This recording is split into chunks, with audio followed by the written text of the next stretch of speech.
Hello everyone, I'm Dr. Lee, your civil engineering professor. If you're an engineering student or a recent graduate, you probably heard the terms PE, FE thrown around constantly.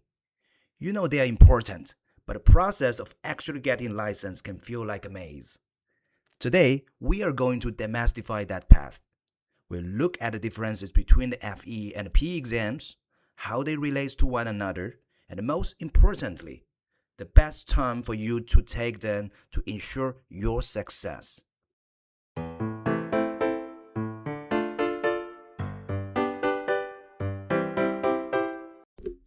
Let's start at the beginning, the FE exam, or the fundamentals of engineering. Think of this as your entry-level exam. It covers exactly what the name implies. The basics you learned during your first 3 years of college. Mathematics, ethics, economics, and core engineering principles. Once you pass that FE exam and graduate from an approved engineering program, you can apply for your EIT certificate, which stands for Engineer in Training.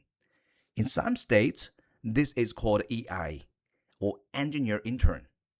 Having those three letters, EIT, behind your name tells your employers, hey, I have mastered the basics, and I'm officially on the path to becoming a professional. Next is the PE exam. This is the gold standard. Unlike the FE, which is broad and academic, the PE exam is specialized. If you are a civil engineer, you take a PE exam focused on your specific area, like water resources, environmental, transportation, or structures.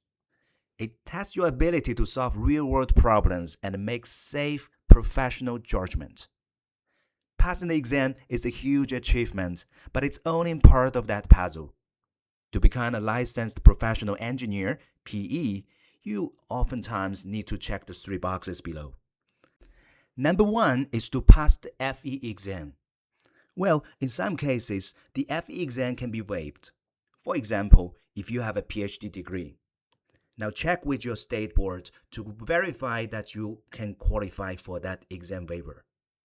Number 2 is to pass the PE exam.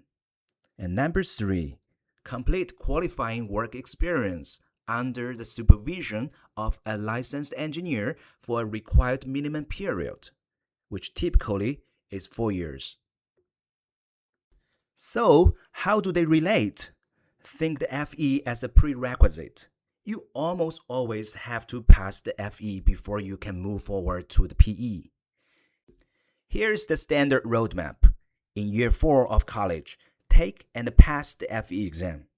And by the time you graduate, you earn your degree and receive your EIT certificate. After you start your career, you work as an EIT under a professional engineer. And after you pass the qualifying experience requirement, you take the PE exam and apply for your full license. Now a quick tip. Some states, including California, allow you to take the PE exam before you finish your 4 years of work experience. This is called decoupling. However, even if you pass the test early, you still won't get the actual license until you finish your required years of work. The question I get most often from my students is, when should I take this test? My answer is always the same. Take the FE exam during your finals year of college. Why? Because the FE exam is a test of academic knowledge. You are currently in a study mode. Your mathematics, chemistry, and physics skills are as sharp as they will ever be. If you wait 3 years, you'll find yourself having to relearn calculus and fluid mechanics from scratch. For the PE, the best timing is as soon as your state board allows it.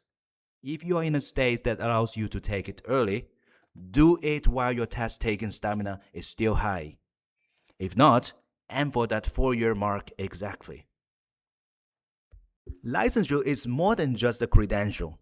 It's about public safety and professional independence. It opens doors to higher pay, management roles, and ability to sign off designs on your own.